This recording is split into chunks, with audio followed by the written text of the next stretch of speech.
Olá, meu amigo, minha amiga, sejam bem-vindos para mais um estudo do Evangelho de Marcos. Nos aproximamos do fim deste guia de estudos, lição número 11, levado e julgado. Estudaremos esta semana e nas próximas os últimos momentos da vida de Jesus aqui na Terra. É o clímax da história, é o ponto mais alto da narrativa, é o ponto que mais toca o nosso coração, que mais mexe com as nossas emoções, não é mesmo? Na parte de domingo, inesquecível. E antes que você se esqueça, eu preciso perguntar: você já possui a sua lição do próximo trimestre? Eu tenho aqui a lição dos adultos, tópicos, temas do Evangelho de João, e eu tenho aqui a lição dos jovens, vida e obra de Jesus no Evangelho de João. Eu creio que serão temas paralelos, possivelmente não idênticos, mas as duas lições estarão estudando o Evangelho de João. Isso aqui é para o quarto trimestre de 2024. Você já possui? Se você ainda não possui, adquira já a sua lá na Editora Luz do Mundo, editoraluzdomundo.com.br, ou pelo telefone WhatsApp 27 98119 3795. E mais, você também pode fazer a sua assinatura para o ano de 2025. E aí você receberá 4 lições, São as 4 lições de 2025, por um preço muito mais em conta do que uma lição avulsa. Então eu aguardo você, faça a sua assinatura aqui com a Editora Luz do Mundo, a Fernanda vai lhe atender, e vai ser uma forma de você ajudar o canal, apoiar o nosso trabalho. Se você gosta da lição, se você acompanha os vídeos, e se você faz a assinatura da lição, eu faço esse pedido, faça a assinatura conosco, tá bom? Combinado? Pode ser de adultos, jovens, juvenis, hall do berço, primários, adolescentes, você pode fazer de tudo lá, tá bom? Agora, inesquecível, domingo, qual é a relação entre as duas histórias relatadas em Marcos, capítulo 14, versos 1 a 11? Vamos dar uma olhadinha? Dali 2 dias era Páscoa e a festa dos pães asmos. E os principais sacerdotes e os escribas procuravam como prenderiam Jesus à traição, e como o matariam, pois diziam: não durante a festa, para que não haja tumulto entre o povo. Então veja, no Evangelho de Marcos, ele narra que Jesus vai a Jerusalém apenas na sua última semana de vida. O Evangelho de Marcos não narra outras idas de Jesus a Jerusalém.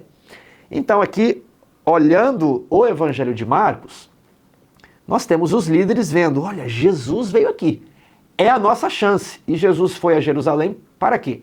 Por ocasião da festa da Páscoa. Só que como muitos viajantes também iam a Jerusalém, e a multidão aprovava, gostava, apreciava, admirava o ministério de Jesus, eles queriam evitar de fazer isso durante a festa. Mas como Jesus estava lá na festa, mas não queriam fazê-lo na festa para evitar um tumulto popular. Então eles são apresentados aqui como querendo prender Jesus para o matar, mas não sabendo como fazê-lo, Aí vem a historinha sanduíche, Você tem aqui o pão, agora vemos o recheio. Conta a história de um banquete em Betânia, na casa de Simão, o leproso, e vem uma mulher trazendo um vaso de alabastro. Aqui não é dito o nome da mulher.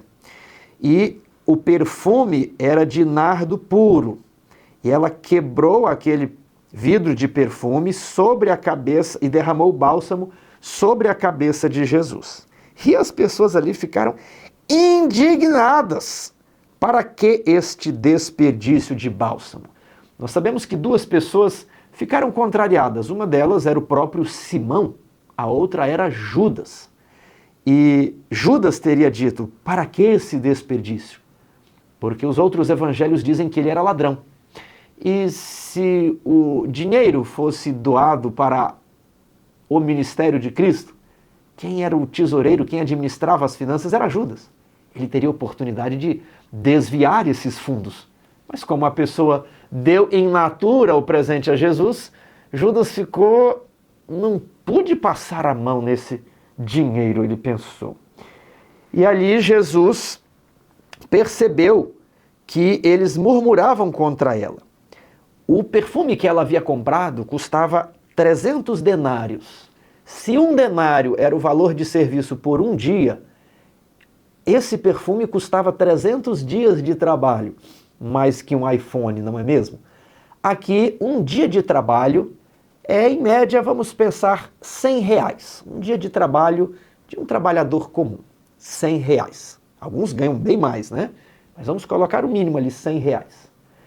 300 vezes R$100 nos levaria à soma de R$30.000. Já pensou você pegar R$30.000 e gastar todo esse dinheiro em um perfume para derramar esse perfume em uma pessoa em uma só vez, assim, 30 minutos ali teria acabado tudo, né? Mas foi isso que ela fez. O sentimento, a gratidão daquela mulher, de Maria, era tão grande em favor de Jesus que ela deu, assim como a viúva, ela deu tudo que ela tinha, ela deu o máximo, um presente de um valor estratosférico, R$30.000 em um perfume. E ali Jesus defendeu aquela mulher. Ela praticou uma boa ação para comigo. Os pobres, vocês vão ter outra ocasião, né? Que achar que agora, não, os pobres vocês sempre vão ter ocasião. Mas comigo, ela só tem esta ocasião aqui. Ela fez o que pôde, antecipou-se a ungir-me para a sepultura. Ou seja, ela deu o presente antes da pessoa morrer, né? Alguns dão o presente apenas depois que o ente querido morre. Agora, quão bom seria se nós, em vez de gastar o dinheiro depois com a coroa, gastássemos aquilo com a pessoa ainda em vida. E foi exatamente isso que Maria fez. E Jesus diz, em verdade, vos digo, onde for pregado este evangelho, também será contada a história dessa mulher e do seu amor, da sua gratidão pelo Salvador. E aqui estamos, contando o evangelho de Marcos e mencionando, conforme a profecia de Jesus, a história dessa mulher. Muitas pessoas prestaram homenagem a Jesus, ele curou muitos outros durante os seus 3 anos e meio, mas nem todas as histórias foram preservadas no evangelho. E a história dessa mulher foi preservada. Agora, que triste é como termina essa história sanduíche. Judas Iscariotes, um dos 12, sai daquela festa, anda alguns quilômetros até Jerusalém, né, história em formato sanduíche, e resolve o problema dos líderes da igreja judaica. Eles queriam prender Jesus para matar Jesus, mas não sabiam como. Judas estava com Jesus e, indignado pelo que aconteceu, ele chega e fala, eu posso entregar Jesus para vocês. Vocês o prenderão no meio da festa, mas em um local despovoado, de modo que não haverá tumulto. Eu tenho um plano, mas qual vai ser a contrapartida de vocês? E pagaram a Judas 30 moedas. Para Maria, Jesus valia 300 denários. Mas para Judas, apenas 30 moedas de prata. Quanto vale Jesus para você? O que você está disposto a trabalhar, conquistar e dar para Cristo? Ou na pessoa dos pobres e sofredores, ou na pessoa dos missionários, dos que se afadigam para pregar o Evangelho. Quanto Jesus vale para você? Para Maria valia muito, porque ela se sentia muito perdoada. Para Judas valia muito pouco, porque ele não sentia necessidade de perdão algum. Vamos para a segunda-feira? O que eu respondi então? Qual é a relação entre essas duas histórias? Os líderes da igreja judaica queriam matá-lo, mas não sabiam como. Judas, ao ser repreendido no banquete, ofereceu-se para vender Jesus. Segunda-feira, a última ceia. Leia Marcos e Êxodo. Que grande significado para a fé cristã se encontra no relato de Marcos. Então é dito que, nos versos que a lição pulou, No primeiro dia dos pães ázimos, quando se fazia o sacrifício do cordeiro pascal, disseram-lhe seus discípulos. Então, quando é que se fazia o sacrifício do cordeiro pascal? No dia 14. Então, aqui é a quinta-feira. Então, a quinta-feira é o dia 14. Os discípulos, então, pegaram o cordeiro, levaram até ao templo. O cordeiro precisava ser degolado no templo. Aí eles voltavam para o local do cenáculo e preparavam a ceia. Imagine todo mundo que veio para a festa, levando um cordeiro até o templo. O cordeiro não podia ser morto no quintal de casa, ele precisava ser morto no templo. E aí eles voltavam. Então era um dia de intensa preparação. E ali diz que, no verso 17, ao cair da tarde, ou seja, após o pôr do sol, para eles já é a sexta-feira, né? A parte escura de sexta-feira. Então já é o dia 15, na sexta-feira. Aqui é dito Páscoa e pães ázimos. É que naqueles dias do Novo Testamento, as duas festas já estavam confundidas e misturadas, conforme percebemos em Lucas capítulo 22, verso 1.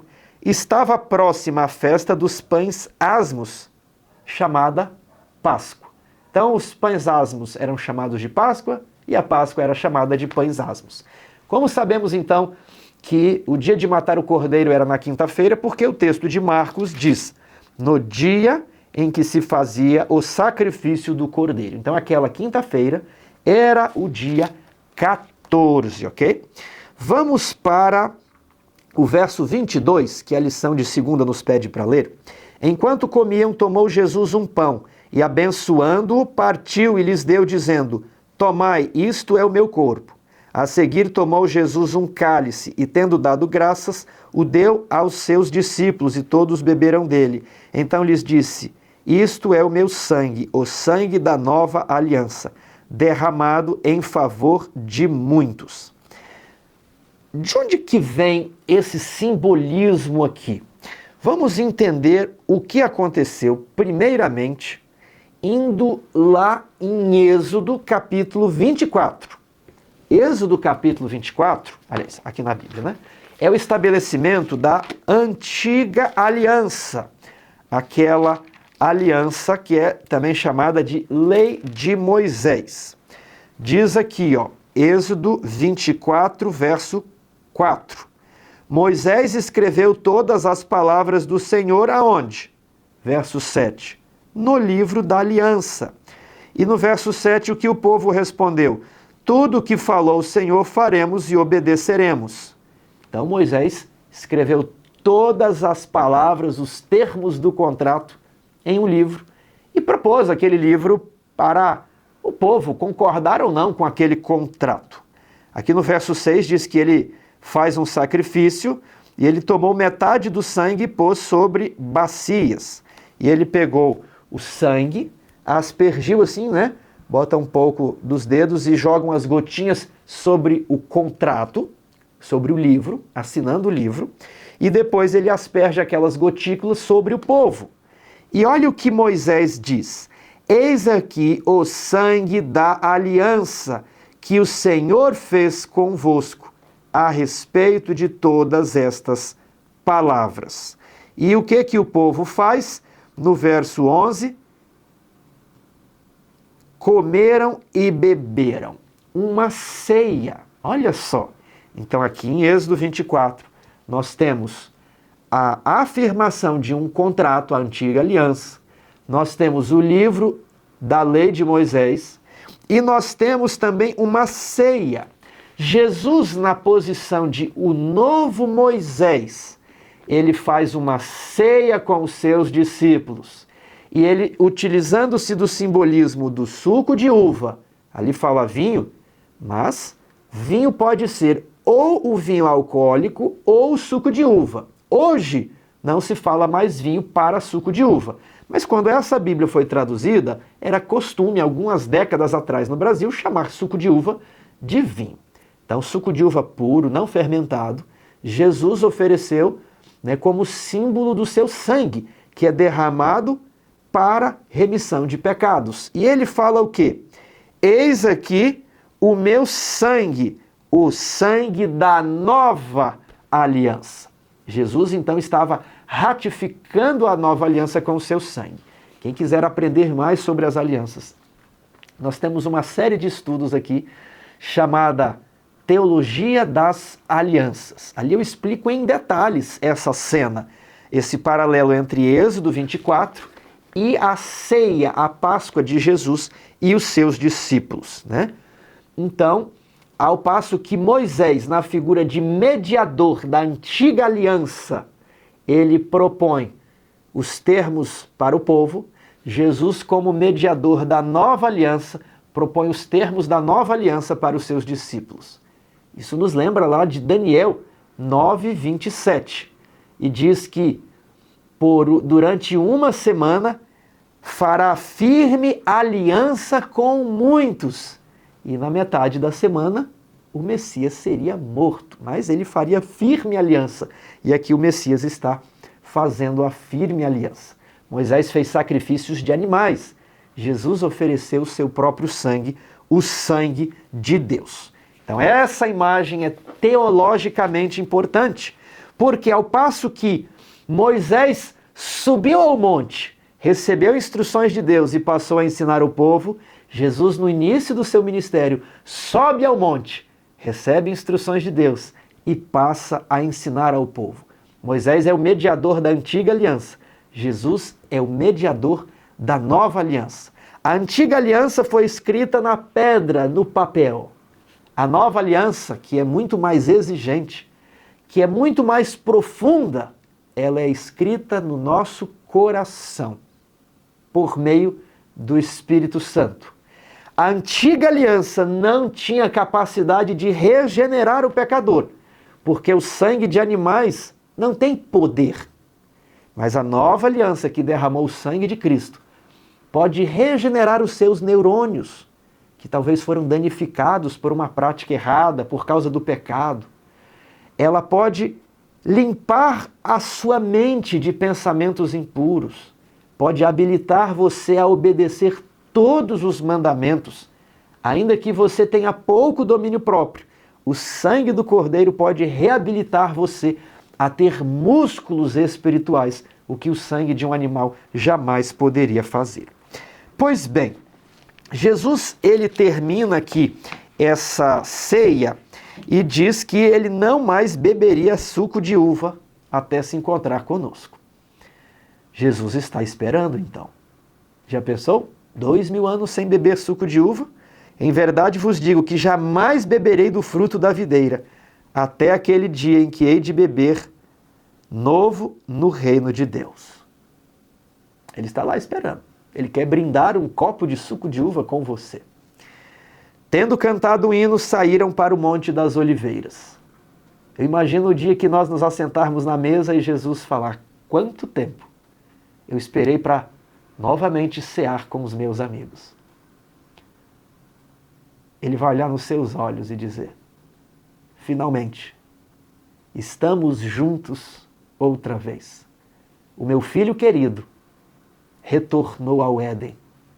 Ele vai oferecer então o suco e uma ceia para todos os remidos. Você não pode perder essa oportunidade. Tendo cantado o hino, eu imagino que louvor espiritual não foi, saíram para o Monte das Oliveiras. Jesus lhes disse: todos vós vos escandalizareis, porque está escrito: ferirei o pastor e as ovelhas ficarão dispersas. De onde ele está tirando esse verso? De Zacarias. Ele recitou um texto da Bíblia hebraica. Quando nós vamos para Zacarias, nós vemos aqui no capítulo 13, não é mesmo? Zacarias 13, verso 8. Desperta a espada contra o meu pastor e contra o homem que é o meu companheiro, diz o Senhor dos Exércitos. Fere o pastor. Jesus, ao aplicar o texto a si mesmo, ele está dizendo que aquela profecia iria se cumprir naquele dia. Ele era o pastor e o pastor seria ferido. E quem eram as ovelhas? Isso está muito claro lá em João 10. Jesus fala: eu sou o bom pastor, as minhas ovelhas ouvem a minha voz e elas me seguem. Os discípulos eram as ovelhas. Jesus seria ferido e os discípulos ficariam dispersos. Já que estamos aqui em Zacarias, vamos fazer um aprofundamento. O pastor, ele também é chamado aqui em Zacarias 12 de primogênito. O primogênito também seria ferido. Diz Zacarias 12: a mim, a quem transpassaram, pranteá-lo-ão como quem pranteia por um unigênito, e chorarão por ele como quem chora amargamente pelo primogênito. Aqui em Zacarias 12:10, o primogênito é transpassado. Em Zacarias 13:7, o pastor é ferido. É o mesmo personagem. Jesus é o pastor e Jesus é o primogênito. Paulo até fala o primogênito de toda a criação. Agora, eu não posso passar essa lição sem explicar o significado da Páscoa. A Páscoa é instituída em Êxodo capítulo 12. Olha só, Êxodo capítulo 12. Era a última praga. Eles então deveriam fazer o quê? Separar um cordeiro sem defeito. Esse cordeiro deveria ser morto no dia 14, né? O dia em que os discípulos também levaram o cordeiro para ser imolado, Marcos 14:12. E então o sangue desse cordeiro seria passado nas ombreiras e na verga da porta, nos marcos da porta, onde no Egito era costume ficarem ali os deuses, referências aos deuses que protegiam aquela casa. Os hebreus, ao fazerem isso, passando o sangue do cordeiro em suas casas, estavam renegando qualquer vínculo com os reis, com os deuses egípcios, e estavam dizendo: eu pertenço ao cordeiro, o sangue dele já foi derramado. Então, à meia-noite, eles deveriam comer após o pôr do sol, eles deveriam comer esse cordeiro às pressas, né? Juntamente com pães asmos e ervas amargas. E eles deveriam comer com uma certa pressa, né? E naquela mesma noite Deus disse que feriria os egípcios. Então, o anjo do Senhor passou por sobre a terra do Egito, chegou no acampamento dos hebreus e olhou, o sangue já havia sido derramado, a expiação, o pagamento já fora feito. O anjo então passa por cima da habitação dos hebreus e vai até a terra dos egípcios. E ele fere o primogênito de todas as famílias, inclusive o primogênito do faraó. O primogênito do faraó morre. Quem é Jesus em todo esse simbolismo? Jesus, ele, de certa forma, representa, quase todos os símbolos representam Jesus. Jesus é o pastor que foi ferido, Jesus é o cordeiro que foi morto, mas Jesus também é o primogênito que foi transpassado. Jesus, ele está aqui representado pelo primogênito de Faraó. É isso que significa a Páscoa. Êxodo 12:26. Quando vossos filhos vos perguntarem: que rito é esse, Páscoa? Respondereis: é o sacrifício da Páscoa ao Senhor, que passou por cima das casas dos filhos de Israel. Olha só, passou por cima das casas dos filhos de Israel e feriu os egípcios no Egito, quando feriu os egípcios e livrou as nossas casas. Jesus é o primogênito que foi morto, para que nós, povo de Deus, representado ali pelos hebreus, fossem libertos. O derramar o sangue do cordeiro era importante, mas não era tudo. Esse é um problema na pregação evangélica moderna. Eles enfatizam apenas que o cordeiro morreu e você está salvo. Alguns chegam a dizer que por causa disso todos estão salvos, porque Jesus morreu por todos e quem crê em Jesus vai ser salvo, simplesmente porque o cordeiro morreu.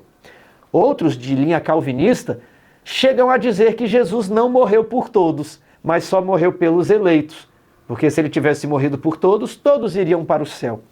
Ambos os grupos estão presos apenas no sangue do Cordeiro, esquecendo-se do simbolismo, que é passar o sangue do Cordeiro nas portas da casa.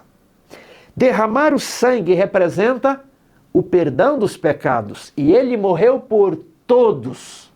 Agora, nem todos aplicarão o sangue em sua vida, em sua casa. Nem todos se consagrarão a Deus de todo o coração, guardando os mandamentos e as instruções bíblicas.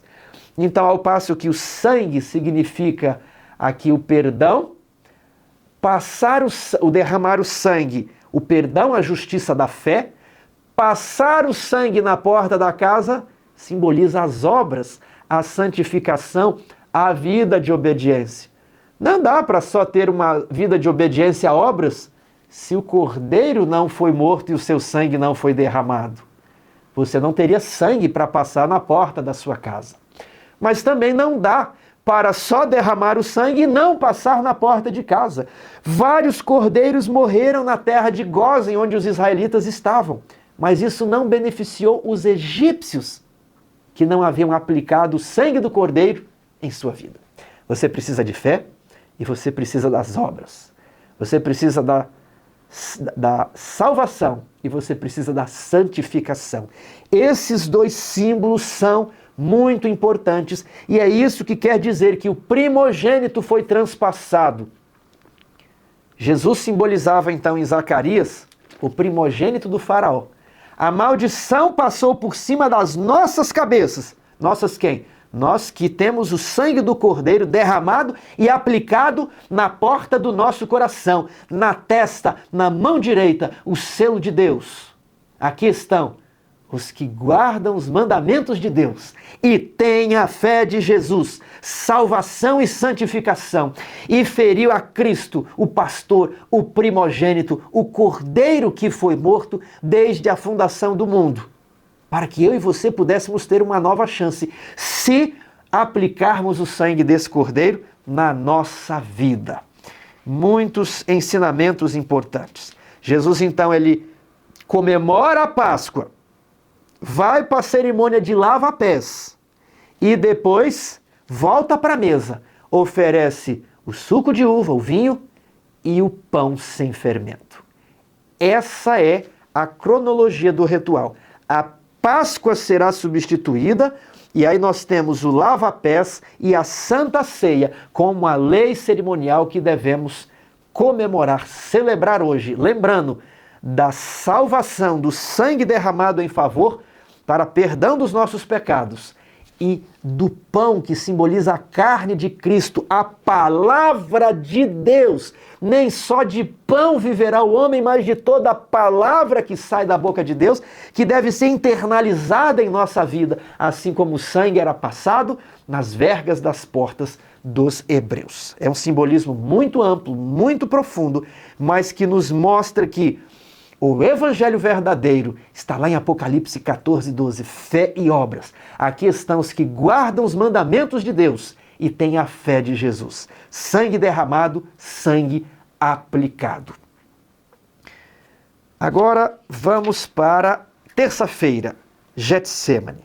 Leia Marcos 14, 32. De que maneira Jesus orou no Getsêmani e como essa oração foi respondida. Vamos verificar aqui a partir do verso 32.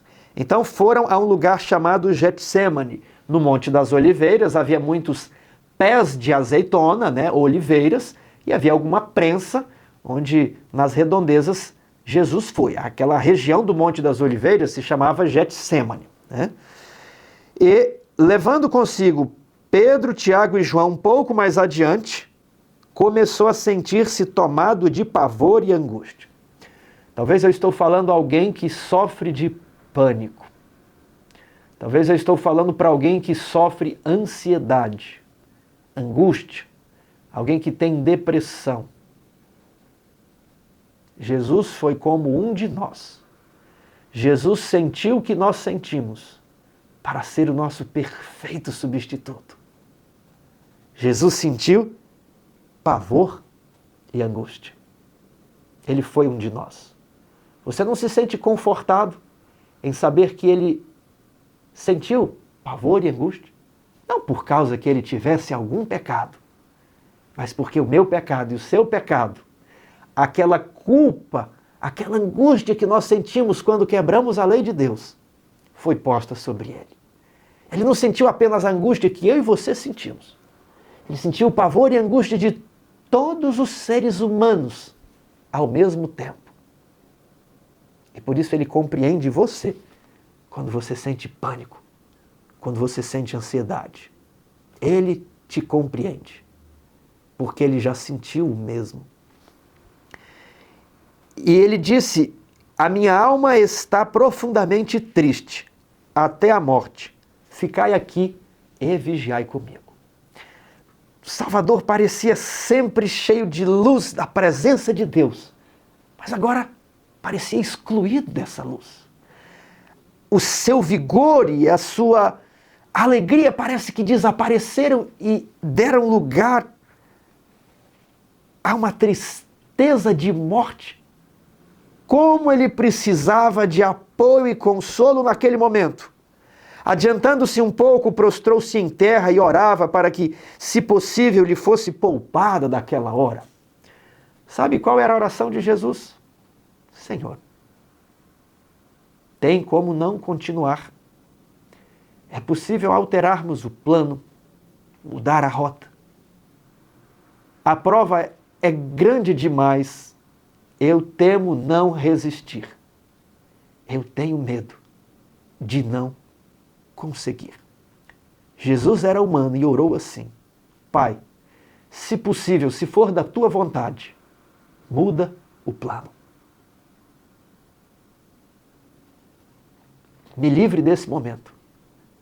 Mas não seja como tu queres. Mas não seja como eu quero, perdão. Mas como tu queres. Ele voltava para conversar com os discípulos e encontrava eles dormindo. Jesus voltava e orava. Sabe quem estava ao lado de Jesus? Lúcifer. Murmurando palavras de desencorajamento. Jesus, você nunca mais será aceito no céu. Você me expulsou, não é mesmo? Agora ficaremos juntos aqui. Você estará para sempre separado da glória do Pai. Jamais será recebido no céu. Você se contaminou com os seres humanos. O Pai jamais o receberá de volta.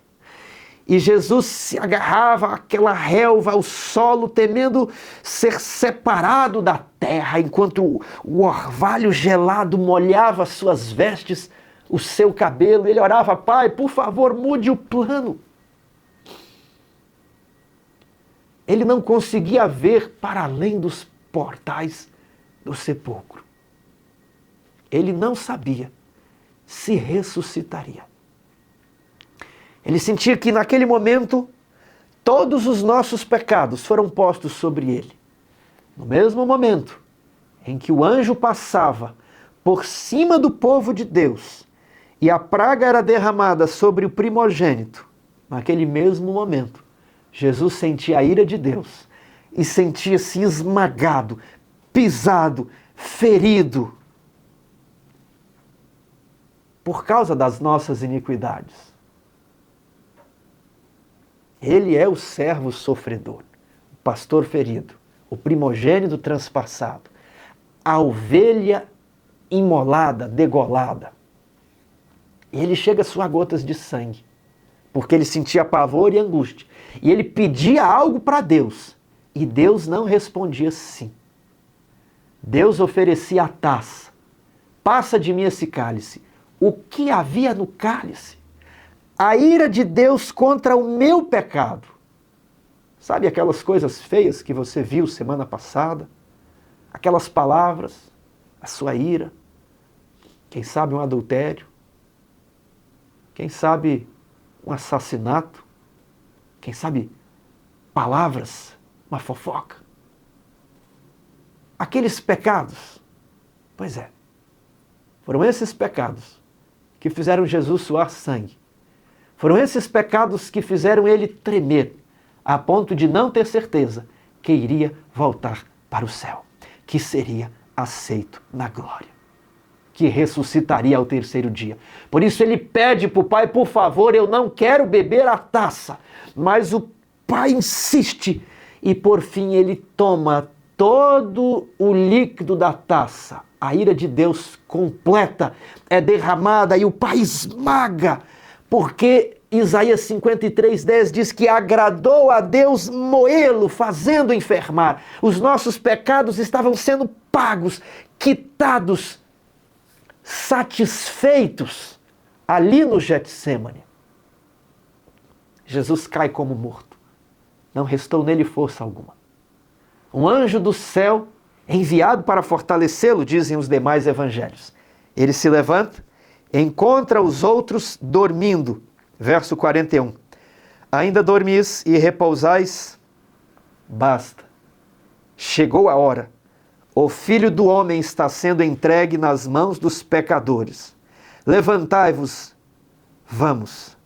Eis que o traidor se aproxima. Como ele diz aqui no 38, o espírito, na verdade, está pronto, mas a carne é fraca. Por que devemos jejuar? Para fortalecer a carne, para exercitar o domínio próprio, para deixar o corpo mais imune ao desejo. Nós fizemos a profissão de seguir a Jesus e Ele sabe que nós estamos sendo sinceros em nossa oração. Mas Ele também sabe que temos uma natureza fraca. E por isso Ele orienta: orai e vigiai. Eu sei que a oração é sincera, mas vocês ainda não desenvolveram o domínio próprio. Nós somos os amigos de Jesus que dormimos. Nós somos quem o abandonamos. Sim, fui eu quem o fiz ao Calvário subir. Sim, fui eu quem lá na cruz o pregou. Somos nós. Ele foi ferido e moído por causa das nossas transgressões. Você só pode compreender a bondade de Deus se você conseguir enxergar, se você ter a imagem de alguém justo debaixo daquelas árvores de oliveira, sofrendo amargamente, chorando, agonizando, derramando gotas de sangue pelos poros, pedindo ao seu Pai para que mudasse o plano da redenção do homem, porque ele não tinha certeza se era isso mesmo. Embora sendo filho de Deus, aprendeu a obediência por meio das coisas que sofreu. E tendo sido aperfeiçoado, tornou-se autor da salvação eterna para todos os que obedecem. Hebreus 5:9. Embora sendo filho de Deus, ele orou como nós oramos, e você só conseguirá se beneficiar do sangue de Cristo se você puder contemplá-lo no jardim do Getsêmani e pendurado nu na cruz, e compreender e acreditar que ele fez isso, que ele precisou ser ferido para que os pecados que você cometeu hoje pudesse um dia serem perdoados, para que houvesse crédito que imputar, que depositar na sua conta. É preciso visualizar o Cristo sofredor, porque isso vai constranger o nosso íntimo. Na hora da tentação nós vamos falar: eu não posso deixá-lo sozinho. Por mim ele tudo sofreu. Eu não posso deixá-lo orando sozinho. Eu não posso cometer esse pecado. É unicamente este pensamento que nos livra do mal, que nos livra do pecado. Cristo fez isso por mim. Eu não posso deixá-lo sozinho. Eu não posso dormir. Vou dizer não ao pecado. Melhor morrer do que pecar. É esse sentimento de contemplar Cristo na cruz que nos levará ao céu. Vamos para a quarta-feira, Marcos 14:43. O que aconteceu nessa passagem que foi tão crucial para o plano da salvação? E logo falava ele ainda, quando chegou Judas, um dos 12, e com ele, vinda da parte dos principais sacerdotes, escribas e anciãos, uma turba com espadas e cacetes, porretes, pedaços de pau. Ora, o traidor tinha-lhes dado esta senha: aquele a quem eu beijar é esse, prendei-o e levai-o com segurança. Era de noite e não havia lanternas, a iluminação era precária. E se a pessoa estivesse enrolada na capa, era difícil reconhecer as pessoas na escuridão. Jesus estava em um local onde os líderes não sabiam. Se soubessem, não precisariam de Judas. Mas Judas era uma engrenagem necessária para levar os líderes judeus, prenderem Jesus na calada da noite sem que o povo soubesse. Então Judas beijou a Jesus no rosto. Mestre, e o beijou. Então lhe deitaram as mãos e o prenderam.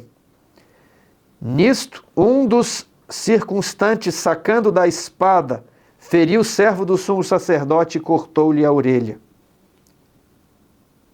Disse-lhes Jesus: saístes com espadas e cacetes para prender-me como a um salteador. Todos os dias eu estava convosco no templo, ensinando e não me prendestes. Contudo, é para que se cumpram as Escrituras. Na hora das trevas, a vossa hora. Ele se vira para Judas e pergunta: é com um beijo que traz o Filho do Homem? Então, deixando-o todos, fugiram. Seguiu um jovem coberto unicamente com um lençol e lançaram-lhe a mão, mas ele, largando o lençol, fugiu desnudo. Alguns dizem que esse jovem aqui é João Marcos, mas não há nenhuma evidência que comprove isso. E, como o autor da lição colocou, é improvável, pois João Marcos talvez seria muito jovem, muito novo para estar aqui no grupo. O jovem, em vez de deixar tudo para seguir Jesus, deixou tudo, inclusive a roupa, para fugir de Jesus. A vontade de Deus estava se cumprindo, enquanto a vontade humana de Judas trabalhava para destruir Jesus. Judas tentou esconder a traição sobre o pretexto de amizade. O que aconteceu nessa passagem que foi tão crucial para o plano da salvação? É o cumprimento de mais outra profecia messiânica, né? E nós temos aqui também os judeus traindo a Jesus, ali na pessoa dos representantes da nação judaica, e nós temos o traidor que também tinha o nome de Judas, Judá. Então, a traição de Judas é tão simbólica que mostra o teu próprio povo está traindo Jesus. Agora, é bonito vermos que nem todos os Judas traíram Jesus. Muitos judeus não o aceitaram. Porém, a igreja cristã começa com uma igreja de judeus. Outros judeus o aceitaram. Por isso que na Bíblia nós temos um Judas, o traidor, e nós temos outro Judas, aquele que escreveu o seu livro, um livro um tanto quanto forte, ao demonstrar que o povo de Deus, o povo escolhido, cada um fez a sua decisão individual. Alguns estão com Judas, o traidor, outros estão com Judas, irmão do Senhor. Vamos então para a última parte. Quem é você? Leia Marcos 14, 60 a 72. Como Jesus reagiu a esses acontecimentos e como Pedro reagiu? Que lições podemos aprender com as diferenças? Vamos ler a partir do verso 60. Aliás, vamos ler a partir do 54. Pedro seguira-o de longe até o interior do pátio do sumo sacerdote. Pedro foi interpelado várias vezes. Ah, você é um dos dele. Não, imagina. E depois, mas eu acho que eu vi você com ele. Não, você deve estar me confundindo. Na terceira vez, disseram assim para Pedro: não, você é um dos 12 discípulos. O teu modo de falar te condena. O que era o modo de falar? A linguagem de Jesus era pura, clara e refinada. E a linguagem de Pedro era pura, clara e refinada. Pedro não falava palavrões, gírias. Pedro não tinha a linguagem das ruas, dos guetos.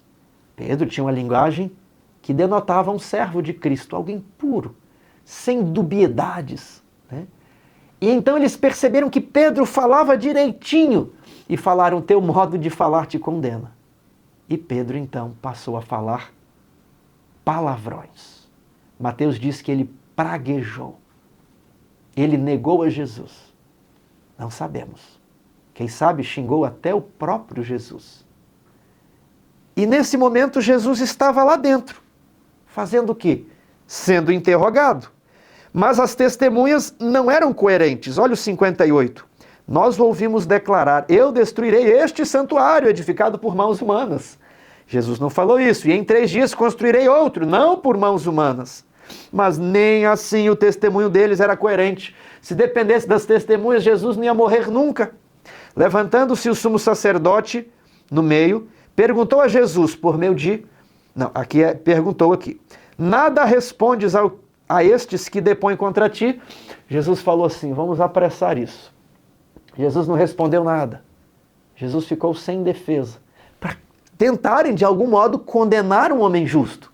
Se Jesus se defendesse, a sua inocência ficaria ainda mais patente. Ele em silêncio já era difícil, imagina se ele se defendesse. Ele, porém, guardou silêncio e nada respondeu. Tornou a interrogá-lo o sumo sacerdote e lhe disse, agora com juramento: és tu o Cristo, o Filho de Deus bendito? E Jesus responde: aquele que criou todo o universo, aquele que colocou as galáxias para girar em sua perfeita ordem, aquele que por sua palavra trouxe o mundo à existência, aquele que soprou o fôlego de vida em Adão, aquele de quem todos os homens naquele recinto dependiam para respirar. És tu, Filho de Deus? Ele olha nos olhos do sumo sacerdote e responde: eu sou o Messias. Sou eu sou o Filho de Deus, e você me verá na mesma imagem do carro de nuvens lá de Daniel, assentado à direita do Todo-Poderoso, vindo com as nuvens do céu. Então o sumo sacerdote rasgou as suas vestes e disse: que mais necessidade temos de testemunhas? Ele confessou, não precisamos de prova testemunhal. Mas ninguém pode ser punido à morte por sua própria confissão. Mas as testemunhas não estavam ajudando, ele confessou, né? Tudo precisava ser comprovado por 2 ou 3 testemunhas. Ouvistes blasfêmia que vos parece? E todos o julgaram réu de morte. Todos não, né? Como foi feito de madrugada, José de Arimateia e outros, como Nicodemos, talvez não foram chamados, chegaram depois, né?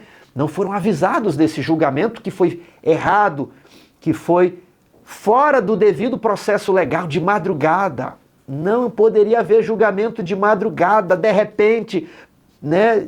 O réu deveria ter oportunidade de se defender. Fizeram tudo isso para matar Jesus.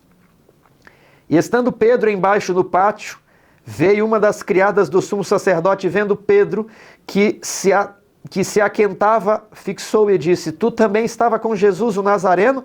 Mas ele negou, dizendo: não o conheço, nem compreendo o que dizes. E saiu para o alpendre, e o galo cantou, né? E a criada, vendo, tornou a dizer-lhes: és um destes, mas outra vez o negou. 71. Ele, porém, começou a praguejar, xingar e a jurar: não conheço este homem de quem falais.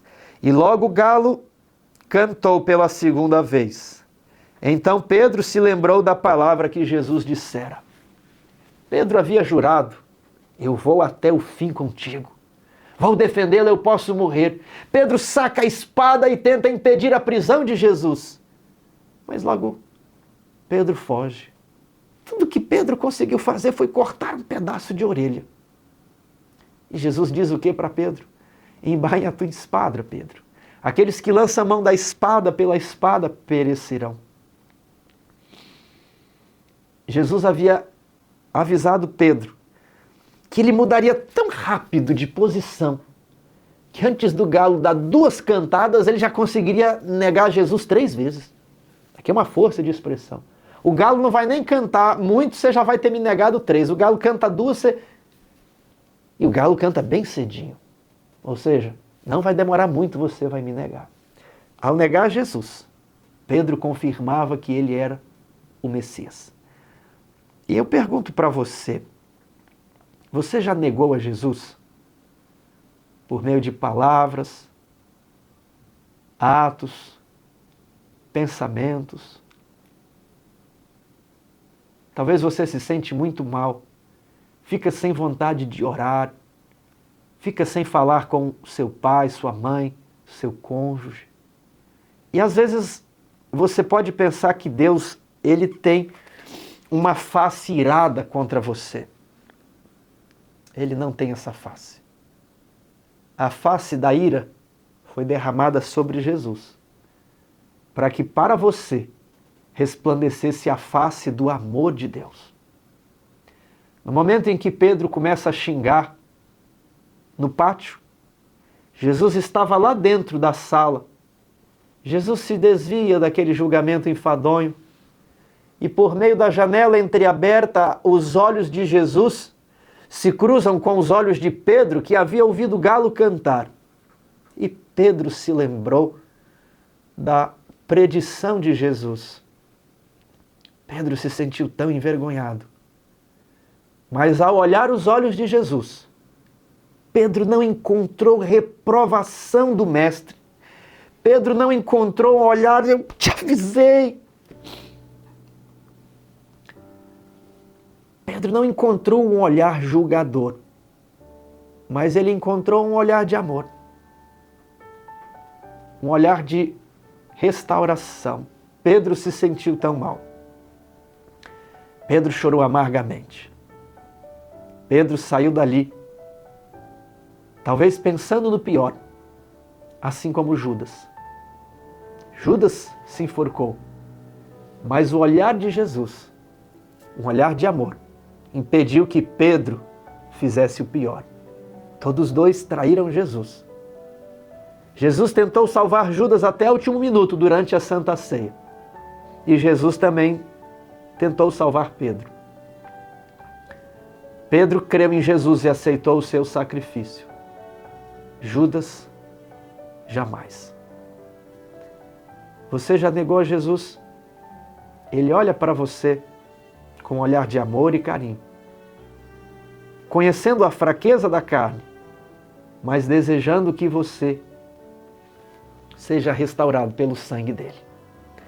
Enquanto Jesus olhava para Pedro, diz aqui a parte de sexta-feira, a continuação, o soldado deu um soco no rosto de Jesus. Ele foi esbofeteado por causa do seu pecado, para que você pudesse ter o tratamento a que ele tinha direito. Pelas suas pisaduras fomos sarados. Ele que era muito rico, se fez pobre, para que nós, que éramos pobres, pela sua pobreza enriquecêssemos.